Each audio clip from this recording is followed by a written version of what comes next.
বন্ধুরা, বাড়ি ১১ এমন একটি আমের জাত যা সারা বছর ফলন দিবে। বাংলাদেশের কৃষি গবেষণা ইনস্টিটিউট থেকে উদ্ভাসিত এই আমের জাত যে কোনো জায়গায় রোপণ করা যায়। অফ সিজনে তোমরা যদি আম খেতে চাও, নিজের গাছের আম, তাহলে আমি বলবো বাড়ি ১১ গাছটি অবশ্যই তোমরা ছাদে টবে লাগাতে পারো।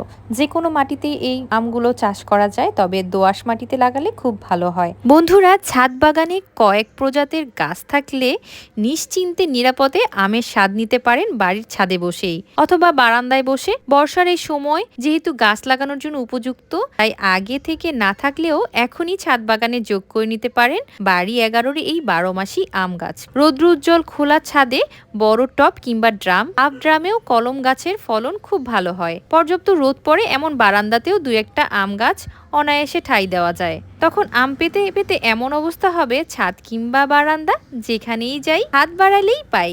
বন্ধুরা, ১২ মাসি আমের মধ্যে কিন্তু কাটিমন, মালয়েশিয়ান পুনাই আম, মালয়েশিয়ান লুবনা আমও নিতে পারেন। তবে আমি বলবো বাড়ি ১১ আমটাই আমার সব থেকে বেশি ভালো লেগেছে। এরা সারা বছরই ফল দেয়। এক থোকায় ৫ থেকে ৬টির মতন আম হয়। সুমিষ্ট এই আমগুলো অন্যান্য ১২ মাসি আমের তুলনায় আকারেও বড় হয়। গড় ওজন প্রায় ৩০০ থেকে ৩৫০ গ্রাম।